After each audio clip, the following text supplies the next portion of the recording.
आपने जो पूछा उस पर भी असर पड़ रहा है। Second supplementary. और मैं मंत्री जी ने क्योंकि कहा कि हम एजुकेशन से जुड़े हैं, मैं पार्लियामेंट के फ्लोर में कहना चाह रहा हूं कि जो भी हम जाती तौर पे मैं काम एजुकेशन में कर रहा हूं, फ्री ऑफ चार्ज कर रहा हूं, 1 रुपया भी नहीं लेता। उन्होंने कहा कि हम प्रावधान नहीं कर सकते, हमारे यहाँ पर्याप्त है सरकार। तो मेरा निवेदन होगा, साथ साथ और भी राज्य सर, केरल ने नहीं लागू किया, तेलंगाना ने लागू नहीं किया, वेस्ट बंगाल ने लागू नहीं किया। इट इज योर ओनर्स ना, एज ए चेयरमैन जो क्वेश्चन पूछा जाता है उसका जवाब लीजिए ना।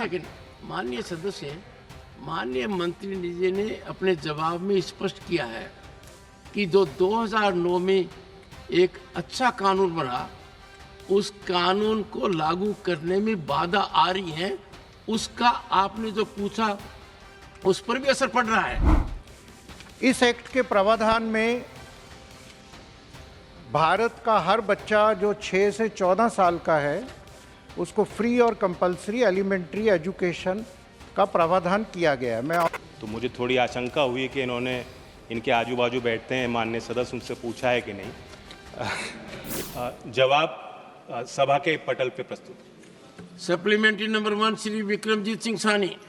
Sir, under the right of children to free and compulsory education act 2009, every single child in India of the age of 6 to 14 years have the right to free and compulsory elementary education in the neighborhood school.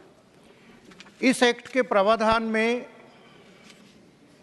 Bharat का हर बच्चा जो 6 से 14 साल का है उसको free और compulsory elementary education का प्रावधान किया गया है। मैं ऑनरेबल मंत्री जी से पूछूंगा कि कितने प्रतिशत बच्चे इसमें कवर्ड हैं और अगर 100% कवर्ड नहीं हैं तो क्या स्टेप्स लिए जा रहे हैं। धन्यवाद। Honourable minister. चेयरमैन साहब, जब विक्रमजीत जी खुद एजुकेशन में बहुत इनका बड़ा योगदान है और इनके नाम से जब प्रश्न आया फी नियंत्रण को लेकर, तो मुझे थोड़ी आशंका हुई कि इन्होंने इनके आजू बाजू बैठते हैं माननीय सदस्य, उनसे पूछा है कि नहीं।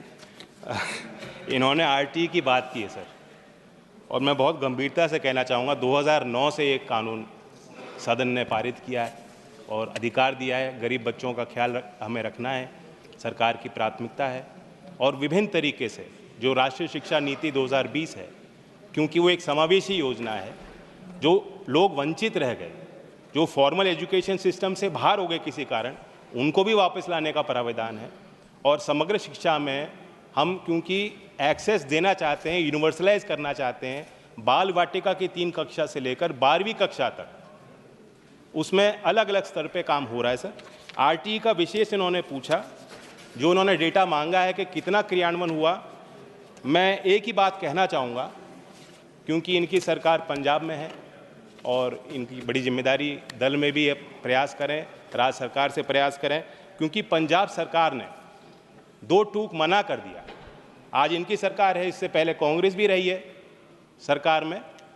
पंजाब ने 2 टूक मना कर दिया कि हम आरटीई को जो 25% प्राइवेट अनएडेड स्कूल्स में कोटा है गरीब बच्चों के लिए, उन्होंने कहा कि हम प्रावधान नहीं कर सकते, हमारे यहाँ पर्याप्त है सरकार। तो मेरा निवेदन होगा, साथ साथ और भी राज्य सर, केरल ने नहीं लागू किया, तेलंगाना ने लागू नहीं किया, वेस्ट बंगाल ने लागू नहीं किया।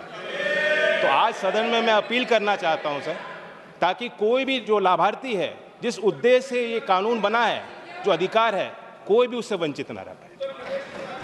Second supplementary. मंत्री जी, मेरा प्रश्न 25% प्राइवेट एडेड के लिए नहीं था। मेरा प्रश्न था 6 से 14 साल बच्चों को फ्री एजुकेशन मिल रही है, नहीं मिल रही है, क्वेश्चन मैं और पूछा, आंसर और आ रहा है। इट इज योर ओनर्स ना, एज ए चेयरमैन जो क्वेश्चन पूछा जाता है उसका जवाब लीजिए ना। माननीय सदस्य, माननीय मंत्री जी ने अपने जवाब में स्पष्ट किया है कि जो 2009 में एक अच्छा कानून बना, उस कानून को लागू करने में बाधा आ रही है। उसका आपने जो पूछा उस पर भी असर पड़ रहा है। Second supplementary. और मैं मंत्री जी ने क्योंकि कहा कि हम एजुकेशन से जुड़े हैं, मैं पार्लियामेंट के फ्लोर में कहना चाह रहा हूं कि जो भी हम जाती तौर पे मैं काम एजुकेशन में कर रहा हूं, फ्री ऑफ चार्ज कर रहा हूं, 1 रुपया भी नहीं लेता।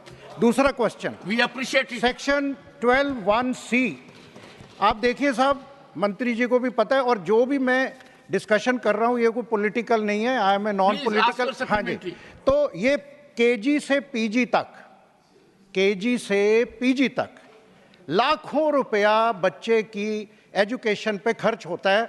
आपको पता, केजी को छोड़ दीजिए, प्री नर्सरी में लाखों रुपया फीस है।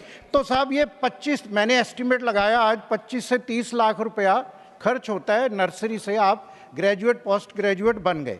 उसके बाद ये जो रेगुलेशन ऑफ फीस है, जो प्राइवेट स्कूल्स हैं, कॉलेजेस हैं, हायर एजुकेशन है, आपको पता है मेडिकल एजुकेशन में भी बच्चे उसके लिए सेंट्रल गवर्नमेंट क्या कर रही है, कोई प्रावधान ही नहीं है, कोई निजाम ही नहीं है, जो मर्जी फीस चल रही है। तो इसके लिए मैं आदरणीय मंत्री जी से पूछता हूं। Thank you. जवाब नहीं दूंगा, जवाब बिल्कुल सीधा है। एजुकेशन कंकरेंट लिस्ट में आता है, राज्यों की इसमें बड़ी भूमिका, भागीदारी और जिम्मेदारी है। कई राज्यों में इस संबंध में फी नियंत्रण को लेकर कई राज्यों ने प्रयास भी किए हैं, नीतियां भी बनाई हैं।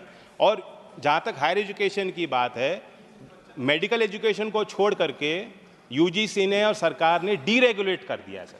और इससे अलग अगर मैं एक आंकड़ा रखना चाहता हूं, क्योंकि इनका थ्रस्ट, मेन क्वेश्चन का थ्रस्ट ये है कि गरीब लोगों को हम क्या उनके लिए कर रहे हैं ताकि वो शिक्षा के व्यवस्था से जुड़ पाए। सर, एक काम ये होता है कि सार्वजनिक क्षेत्र में निवेश बढ़ना चाहिए, राज्यों ने भी बढ़ाया है और पिछले 10 वर्षों में केंद्र सरकार ने भी दुगना कर दिया है सर। जो शिक्षा का बजट था 2014 में 68,000 करोड़ था और अभी बजट में आपने देखा है कि 1,20,000 करोड़ तक पहुंच चुका है। Thank you.